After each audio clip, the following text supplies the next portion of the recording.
Right, who have we got next? Marvellous, we have Matilda Hay. Can we call you up? Thank you very, very much. Hello.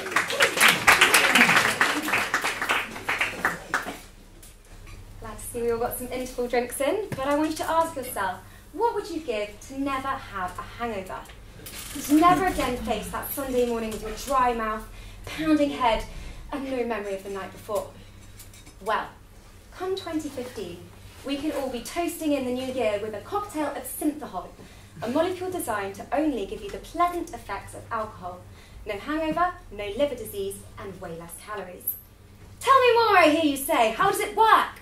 Well, when we drink alcohol, it has many different effects on our brain.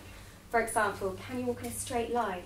No, because the alcohol is interfering with the part of your brain that controls your coordination and balance.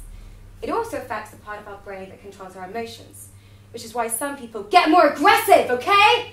And some people cry really, really easily. But the reason that we like drinking is because it affects a part of our brain called the Gaba Receptors. And when these are stimulated, they make you feel more relaxed and lose your inhibitions. Now, synthahol will be designed so that it only affects the Gaba Receptors, meaning you get to be more chatty and confident without any of the negative side effects. But why doesn't it give us a hangover? Well, there are two reasons why you get hungover, or two main reasons. The first one is dehydration. Alcohol makes your kidneys produce more urine than normal, so you lose a lot of water. When this happens, your brain actually shrinks and pulls on the membranes attaching it to your skull, causing a headache. Synthahol won't interfere with the message to your kidneys, so you won't get dehydrated. The second main cause of a hangover happens when we break the alcohol down, because it can't leave our body in its original form. And this is quite cool. What actually happens is our liver takes the alcohol and converts it to vinegar, which is harmless and which we can pee out. But this is not a simple process. You have to first turn the alcohol into a toxic molecule called acetaldehyde. Now, if you drink too much, or if you drink too quickly, the acetaldehyde builds up in your liver faster than it can be converted. So you get all the effects of the toxicity: severe hangover, lots of vomiting, and long-term liver disease. Synthahol doesn't need to be broken down, so none of that will happen. In fact, the medical potential of this drug is huge. It's easy to forget, but alcohol is actually quite dangerous. Over 1/3 of GP visits are related to alcohol, and you only have to go to Casualty on a Friday night to see that this really is the drink that gets away with murder. So synthahol might never replace your fine, nice wine, but at least it gives you a choice about what you're putting in your body. Forget prevention.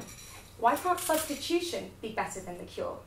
And in the words of the scientist behind this, if his invention was to be taken up worldwide, it would save more lives than curing tuberculosis, malaria, and HIV put together.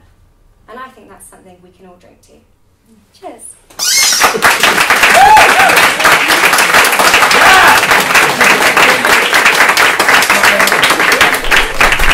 Awesome stuff. You'll struggle to find something that strikes close to home in the hearts of the people in a university city. Any comments from the panel? We've lost our... Yes, marvellous. You can have this one. I believe it is currently functional. Yeah, perfect. Yeah, amazing, Matilda. Very, very clear. Really, just like a great presentation. You asked the questions, you answered them. I feel a little bit dim because I've actually never heard of this before. A lot of people haven't. I really haven't. Because you don't read Chemistry World magazine. I don't drink that much alcohol. That's probably what it is, actually, Ben. But I think it was really interesting, and also you didn't just dumb it down. You actually gave the facts, which is really good, but you gave them in a very, very clear. And I'm really interested to hear what the two non-scientists have to say about this, because I thought you had a really, really good balance, and great personality, great confidence. So really well done. Excellent. Thank you. Yeah, excellent presentation. What's it called again? Synthahol. Yeah, see, I'd never heard of it either. Synthetic alcohol. As a drinker, I think I should have been informed about this. It's not out yet. Will we be able to buy it in bars and things? What's the practical uses of it? So it should be ready by Christmas if there's no hiccups. It's so that you can... Hiccups, very good. I like the way it's like you're making it yourself. Right? Yeah, you're making this up.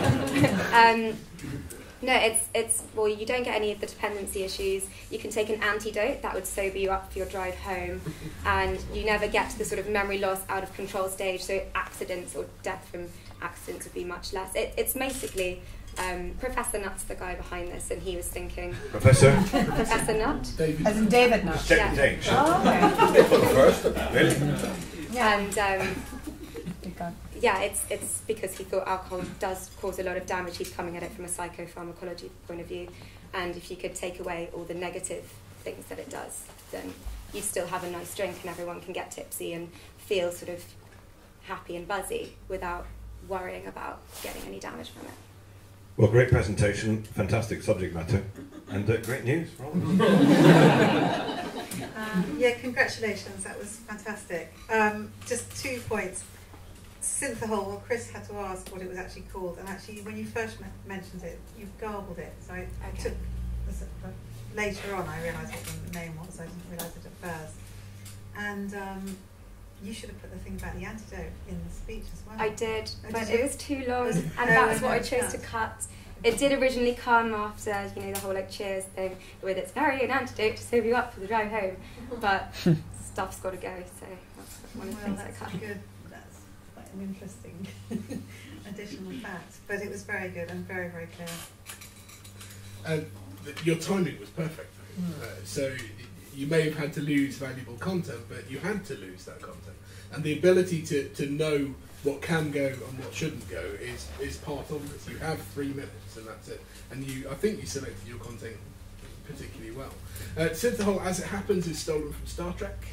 Yeah, I know, that was something else we thought about putting in there.